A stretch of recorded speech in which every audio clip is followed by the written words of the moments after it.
Hello children, Auntie Debbie here, Nanny Debbie if you like. And this story is called The Child Samuel, taken from a very old book called Bible Treasures. As you can see, it's nearly just about in bits. It's a very, very old book.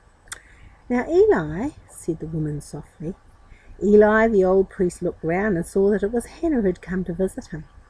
She was carrying in her arms a very small boy whom he knew to be Samuel, her son. "Greetings, Hannah," said the old priest. "You are very welcome. Come and sit down." It was not often Hannah visited the temple, for she lived a long way off. But Eli knew that she was a very good woman, and he knew too that this was a very special journey she had made. "Eli, they have brought you my dear little son Samuel," said Hannah, looking at the little boy in her arms and touching his curls. "I want him to live with you and grow up with you in the temple here. I want to give him to God." Eli blessed her, for he knew that it was very hard for her to be separated from her only child, but he also knew that there was much wickedness in the land, and understood that Hannah was giving her son to God so that he should not learn wicked ways. And there he is. He was much smaller than that when she brought him to the temple. So that was how the child Samuel came to live in the temple of God with Eli the old priest.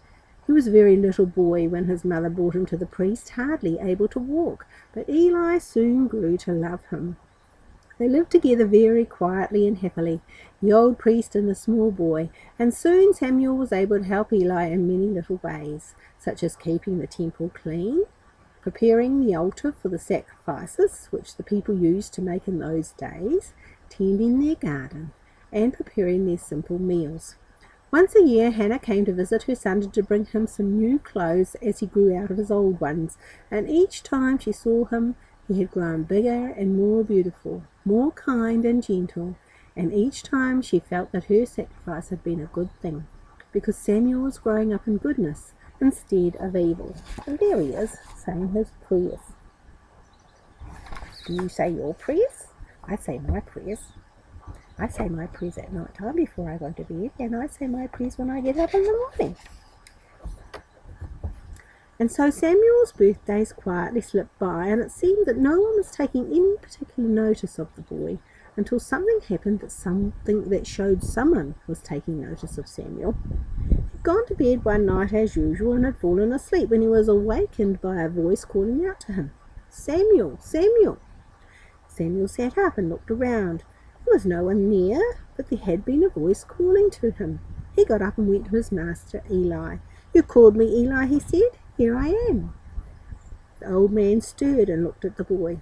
"I did not call you, Samuel," he said. "You've been dreaming. Go back to bed, my boy."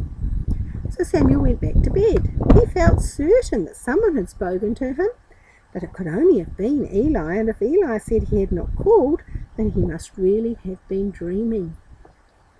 But he had not been asleep long before, once again, he heard his name. "Samuel, Samuel." This time he was quite sure Eli had called, so back he went.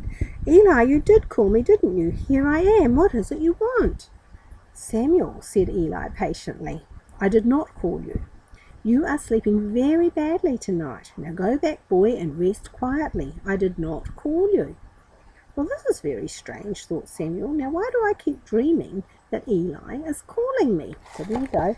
There he is, going to Samuel each time and saying, "Well, wasn't that you? There's only you and me here." And Eli kept saying, "No, it wasn't him."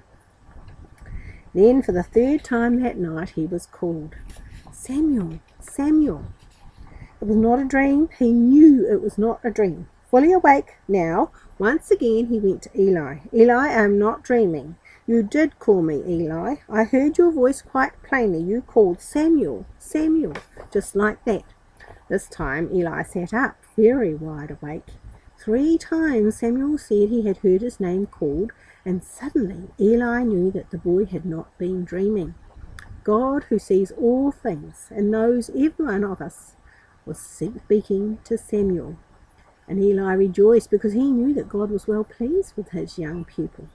"Samuel," he said gently, "do not be afraid. God himself is speaking to you. Go back to your bed, and if you hear the voice again, answer saying, Speak, Lord, for thy servant heareth. You are indeed blessed, my child. So once again Samuel went back, and this time he did not fall asleep. He lay awake, excited but not afraid, for he could not be afraid of God. And presently he heard it again. Samuel, Samuel. Samuel clasped his hands together, and just as Eli had told him, he answered, Speak, Lord, for thy servant heareth. His voice was a little bit shaky and breathless, for this was the first time God had spoken to him. For a long time he remained there, but God said no more that night. But now Samuel knew that God was pleased with him and had chosen him to take the place of Eli later on, for Eli was getting very old. And so it happened, for when Samuel grew up, he became the priest. He was a very good and wise priest, and did much good in the land. And he never forgot the night when, as a child, God first spoke to him.